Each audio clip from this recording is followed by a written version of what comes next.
If you get it right, I'll give you a great reward. I'll do anything you ask. At my middle school reunion, a beautiful president's daughter I hadn't seen in years challenged me with a difficult question. She seemed to dislike me since our school days, and now she was mocking me for only having a middle school education. Her expression showed she was sure I wouldn't know the answer. But sorry to disappoint you, but it was so easy that I already solved it. What? Actually, She froze when she heard my secret. So, what reward should I ask for? My name is John, I'm 27 years old. I was born and raised in a city, but right after graduating middle school, family circumstances forced us to move to my father's rural hometown. Since then, I hadn't returned to my old town even once. The distance from our new home was quite far, so visiting my old classmates wasn't easy. But this time, I had some work-related matters and decided to visit for the first time in over 10 years. One reason was that I received an invitation to our middle school reunion. Apparently, my old school was celebrating its 100th anniversary. I was surprised to learn it was such a historic school. By chance, the invitation reached me through an acquaintance of my father's, who had my new address. I haven't been back to that town in so long. I wonder how it's changed. I wonder if my old classmates even remember me. Receiving the invitation brought back many forgotten memories. The places we used to hang out, the atmosphere of the town. The time spent with my classmates. Recalling all that, I decided to take the plunge and attend the reunion. After a 4-hour drive, I returned to the town for the first time in 12 years. It looked a bit more rundown than I remembered.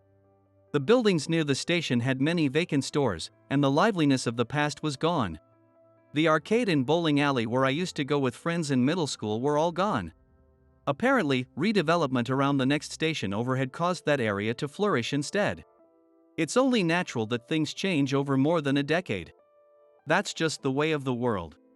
Honestly, I didn't have many good memories of middle school. Why? Because a certain girl used to harass me persistently. Her name was Emily. She was the daughter of a president who ran a large company. Beautiful, smart, athletic, and talented in the arts. A perfect girl. For some reason, she always targeted me. Even when we were in the same class in 7th grade, and later in different classes, she was always hostile towards me. Her methods were subtle. She'd come up to me when I was alone to say something mean or set me up to fail without others noticing. Once, I directly asked her why she did it. But she didn't give a proper answer. I just don't like you, that's all. She turned her beautiful face to the side and, true to her words, said she didn't like me at all. I still remember the pleasant scent of her long hair that swayed as she turned. Though I was angry, I couldn't help but be mesmerized by her beauty. That's how beautiful she was even as a young girl. I wonder if Emily will come to the reunion. If she does, will she bother me again? We're all adults now, so it shouldn't be like middle school. Anyway, since I have other reasons to go to that town, I'll just have to go. Attending the reunion as a side event doesn't sound too bad. I arrived at the reunion venue. With alumni from the past 100 years gathering, it was a huge crowd. According to the attendee list, the oldest person there was in their 90s. There were no centenarians, but having people in their 90s was impressive. Among the attendees from 12 years ago, class of '88, I saw Emily's name. It seemed she was attending today. For a moment, seeing her name made me feel uneasy, but it was immature to feel that way before anything even happened. With that light thought, I sat in my assigned seat with my name tag. Given the large number of people, only chairs were set up, and the food was served buffet style. Elderly attendees had special seating arrangements, but most of us were in the general area. Name tags were attached to the backs of the chairs, and people arriving at the venue found their seats and sat down. Quite a turnout. After a while, an incredibly beautiful woman entered the venue and sat a bit away from me. She immediately drew attention, walking gracefully like a supermodel. I was so mesmerized by her beauty that I stared for a while before realizing it was Emily. I couldn't believe she had grown into such a stunning woman. She was beautiful back then, but I never imagined she'd turn out like this. I continued to stare at her without saying a word, lost in thought. It wasn't just me. Everyone around, regardless of age or gender, couldn't take their eyes off her. She had an overwhelming presence, almost like an aura. She seemed used to the attention and talked to someone nearby without a care.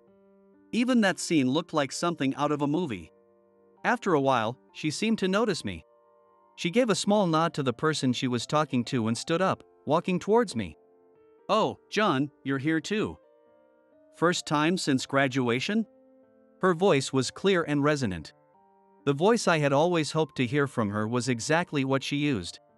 Since she had stood up and approached me, many people were now paying attention to my response. "Yeah, I left right after graduation." I tried to answer as calmly as possible, though I'm not sure how well I did. "Really? You moved away?" "Something like that."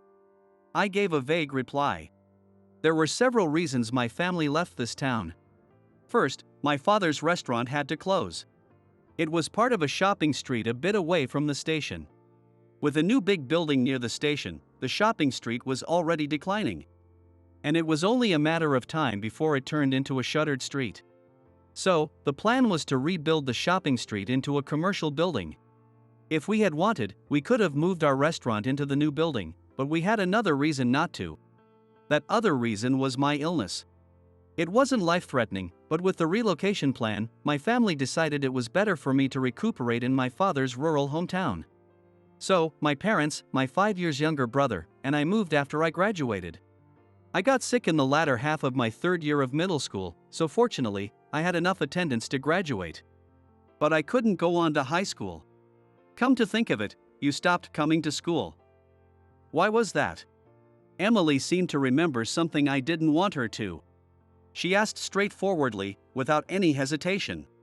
"Yeah, I got sick." "Really?" I had no idea. "I thought you were avoiding me." She said this loud enough for only me to hear.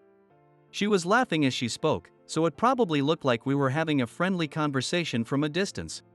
I remembered how she used to do the same thing to me back then. When I didn't respond, she continued. "Hey, did you really dislike me that much?" "Why?" I wanted to know why she used to pick on me so much. When I stayed silent, she gave me a scornful look and let out a small, mocking laugh. "Well, whatever. We're just destined to be like this." "What? What do you mean?" "It means we're naturally supposed to dislike each other. We could never be friends."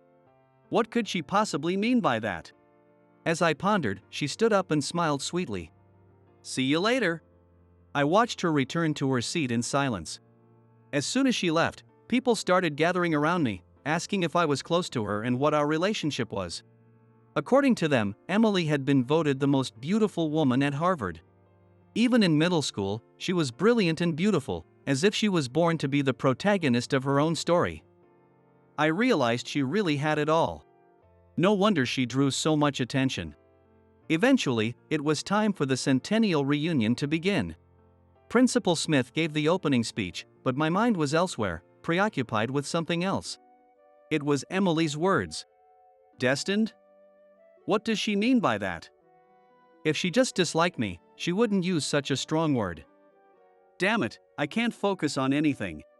I had wanted to ask her why she acted that way back in middle school, but I never did because I was just a kid then. Why did she hate me so much? No, that's not it. It's beyond the level of mere dislike. She despises me. I realized this for the first time. After the guest speeches and the school song, it was time for the meal. Everyone moved towards their favorite dishes, carrying plates loaded with food and glasses, chatting happily with old classmates and seniors. A few people came by to greet me and then moved on. But even then, my mind was elsewhere. All I could think about was finding Emily after the reunion and asking her why. That was the only thing on my mind. She was, of course, at the center of the crowd. Classmates, seniors, juniors, teachers, everyone approached her, and she responded to them all. I watched from a distance, eating without really tasting the food. When and how should I approach her? As I pondered this, she suddenly broke away from the crowd and started walking towards me again. Hey, John, do you have a moment? She smiled warmly. I remembered that smile. I remembered how she used to do this in middle school. She would give me questions she knew I couldn't answer and then pretend to be disappointed when I couldn't. It was her way of asserting dominance. Could you take a look at this and tell me what it says? Here we go. She handed me a paper with something written in a foreign language. I'm good with French, but I'm not sure about German. She looked at me with a helpless expression, asking for my help. Someone gave me this earlier, but I can't understand it. If it's important, I'd be in trouble, so could you read it for me? Why did she bring this to me? John, you were really into German in middle school, weren't you? She hit a sore spot. Why does she remember that? Back then, I was what you might call a middle schooler with a phase, scribbling incomprehensible German phrases everywhere. Everyone has a couple of embarrassing moments like that in their past. You were good at French too, so I thought you might be able to read this now. She's come prepared. Some of our old classmates nodded in agreement, recalling my German phase. As I silently looked at the text, she leaned in and whispered, "If you get it right, I'll give you a great reward. I'll do anything you ask." Her expression showed she was sure I wouldn't know the answer. So, do you think you can read it? It's okay if you can't. Well, sorry to disappoint you, but I've already figured it out. She looked puzzled. This isn't a letter, it's a copy from a German law book. Whoever gave you this must be teasing you, knowing you're a Harvard grad. When I handed the paper back, she took it with a blank expression. She shot me a sharp glance but quickly returned to her usual smile. Oh, I see. I got teased. Sorry for taking up your time. She handled it gracefully. She easily brushed off the earlier conversation as if it never happened. But John, that's impressive. To figure it out so quickly just by glancing at it. Which university did you attend? I hadn't attended high school because of my illness. She must have overheard me talking about it with others earlier. Maybe she thought I'd never had a proper education when she gave me the German text. I went to Stanford. I answered nonchalantly. What? Stanford? The room buzzed with whispers. Of course, it did. No one expected someone like me to name-drop Stanford. I couldn't attend high school because of my illness, but I passed my exams and went straight to university. Hearing that, the people who had been surrounding Emily quickly gathered around me. Half looked at me with admiration, while the other half eyed me with suspicion. And so, the 100th anniversary reunion came to an end. Afterwards, as people continued to approach me, I kept my distance and looked for Emily. Emily, can I talk to you for a moment? What is it? She turned to me with a stiff expression. Do you remember the promise you made earlier? Promise? What promise? You said you'd do anything if I could read the German text. She stood in silence. I don't care what it is, but you have to keep your promise. Fine, I get it. She replied reluctantly. There's something I want to know. Why did you pick on me so much in middle school? I could never figure out why. She remained silent. Her silence started to make me angry. There's something I want to tell you. You know I said I couldn't go to high school because of my illness? That might have been your fault. What? How could it be my fault? Have you heard of orthostatic dysregulation? It's a disorder of the autonomic nervous system that makes it hard to get up in the morning. It's a condition that often affects teenagers, but because it makes it hard to wake up, people often think you're just lazy or slacking off. And it's not well understood. It's said that stress can affect the autonomic nervous system, leading to this condition. Your behavior back then really hurt me. I think it might have been one of the causes of my illness. Maybe the move helped, but fortunately, I recovered in about 2 years. Because of that, I couldn't experience high school life at all. It was a difficult illness, even if it wasn't life-threatening. Emily looked shocked and wide-eyed at my words. So I couldn't go to high school. In the end, studying on my own became interesting, and I managed to get into Stanford. So I guess I should thank you for that. My sarcastic remark made her lower her head. I noticed her shoulders trembling. Did I make her cry? I worried that I might have said too much, but it seemed that wasn't the case. She was laughing. Ah, serves you right. It should be like that. For a moment, I thought I misheard, but it seemed I hadn't. It's all your parents' fault. What? Your father stole my mother. I couldn't believe what I was hearing. What? You didn't know? It happened when I was 3. My mother abandoned me and went to your father. It's true that my mother isn't my biological mother. She married my father when I was 4, and a year later, my brother Tom was born. But I had never heard that she had a child before. Neither of my parents seemed like they would do something like that. In 6th grade, I accidentally found out where my mother was and went to see your father's restaurant. You were there too. Looking so happy with your family of 4. I couldn't forgive you from that moment. Emily glared at me as she continued. I was attending a private integrated school, but I transferred to your public middle school for revenge. That's why. Her story didn't seem like a lie. There was no reason for her to make up something like this. So if my attitude made you sick, it's your parents' fault. She said this with a satisfied smile.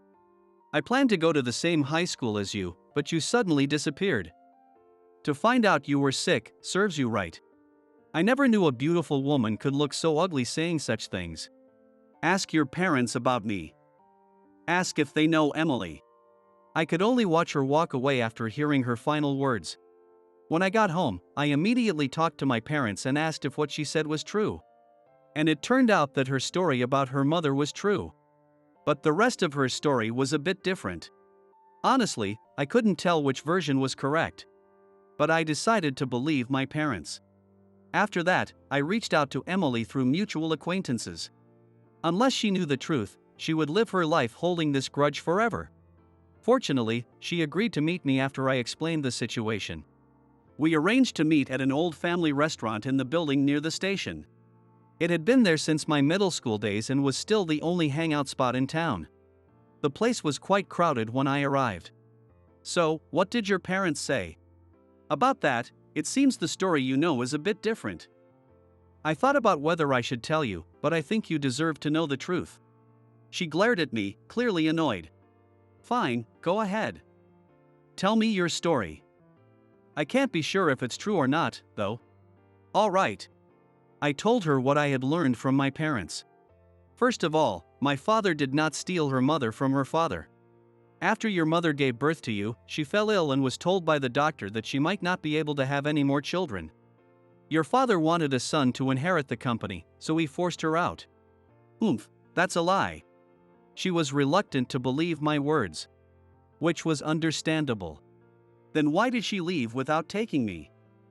If he didn't want a daughter, I should have been thrown out too. He cared about appearances. If he kicked out both mother and child, his reputation would have suffered. So, he made your mother the villain and threw her out. Her parents' marriage had been a strategic one. Her nouveau riche father had offered support to the failing company of her mother's family in exchange for marriage. Her mother's family had a prestigious lineage. That's why your noble bloodline was necessary. But he also wanted a male heir. This was the result. Gradually, her expression began to change. It seemed like she was starting to recall something. After being kicked out, your mother had nowhere to go. She ended up working at a diner where she lived in. It was my father's diner, who had lost his wife and was raising me alone. Their meeting was coincidental, but perhaps it was fate. They fell in love and eventually remarried. She became my stepmother, and, ironically, they had my brother. If your father hadn't divorced her, thinking she could still have children, my brother might never have been born. It might have been a shocking story for Emily, but I needed to correct these lies. My mother's family company is now run by her younger brother. If you talk to him, you might find out the truth. After hearing my story, she silently stood up and left the restaurant. Days passed without incident. The other reason I had returned to my hometown was to help revitalize the old station building.